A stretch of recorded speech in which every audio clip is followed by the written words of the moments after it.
Leah Remini in her very public break with Scientology. ABC's 2020 exclusive Friday night generated enormous interest in Remini's new book, Troublemaker, Surviving Hollywood and Scientology, shooting to the top of the bestseller list. Amy, you sat down with Leah over the weekend, and boy, she did not hold back. That's right, George. In the 2020 interview watched by millions on Friday night, Leah Remini told ABC's Dan Harris about her 30-year relationship with Scientology, a religion Remini's mother first introduced her and her sister to when they were just children. Remini says after years of slowly questioning Scientology, the beginning of the end happened at that star-studded wedding of fellow Scientology celebrity Tom Cruise to Katie Holmes. Remini says she was upset to find that a number of guests, including, she says, Katie Holmes herself, had filed what Scientologists call knowledge reports, complaining about her behavior before and at the wedding. Can you read me some key lines? Sure. It starts with, I was dismayed at the behavior of Leah Remini during the events leading up to our wedding and our wedding. The behavior as a guest, a friend, was very upsetting. Well, I sat down with Leah Remini on Sunday for her reaction to all of it. The Church of Scientology has provided several statements to ABC News. I'm going to read part of the latest one. Okay. The full statement is on our website. Oh, please go there and see that. Her repeated, Thank you for plugging that.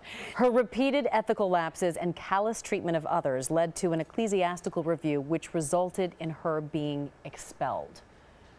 What do you say to that? What do I say to that? I mean, Were you expelled? Well, I mean, that's like saying I broke up with you, you broke up with me. I mean, that I don't know when that happened. That didn't. I mean, I didn't get the memo that I was expelled. But I mean, if that's what makes them feel good, I was there, like I said, for over 3 decades. I don't know when these lapses occurred, but again, not a shining endorsement of an organization who says they have the answers to mankind. And certainly, I was there seeking help. So I really don't know what else to say about that. I mean, okay. You write a lot about Tom Cruise. Mm-hmm. What exactly is his role in the church? Well, that's unclear, but my experience, and there seemed to be a lot of power there that I couldn't subscribe to as well, was having, I mean, if I'm at dinner, you know, we're going to dinner together, you're not going to write, you know, an internal church report on me that you thought I got a little, you know, tipsy at your dinner party, and then have to deal with that financially within your church and be taken off of a spiritual path, so to speak, to deal with how you're interacting with this particular person. And so the power seemed to be enormous. It was just my experience. Were you, I mean, I can't even imagine that.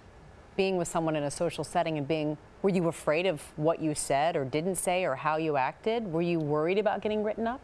Well, constantly, but that again, you know, there's policy in the church that requires parishioners to write each other up on knowledge reports. So you create an environment where everyone's writing each other up. And again, I was guilty of this.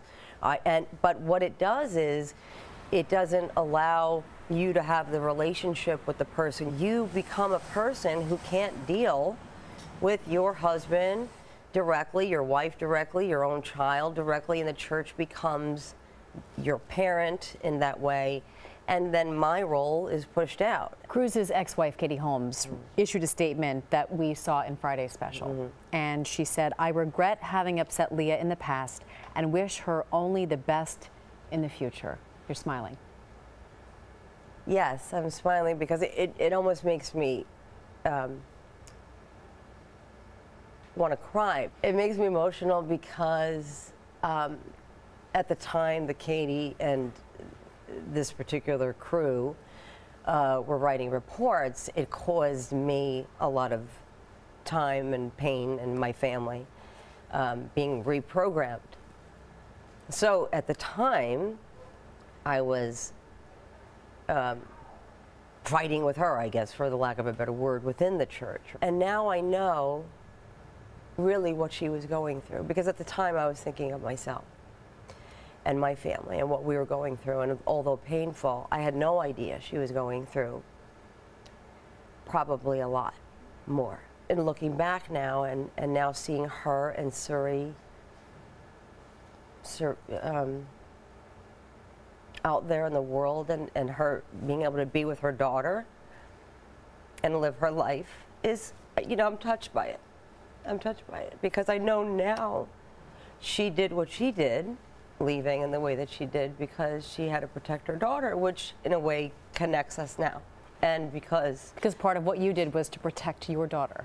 Right, because I didn't want my daughter to choose the church ultimately, which is what I felt I would be raising, was that you choose your church, which so many families do in these kind of extremist religions. I bet there's a lot you'd like to say to Katie. Yes, yes, but it's really because we both left that we're able to have this kind of grace towards each other, because we're back to being human.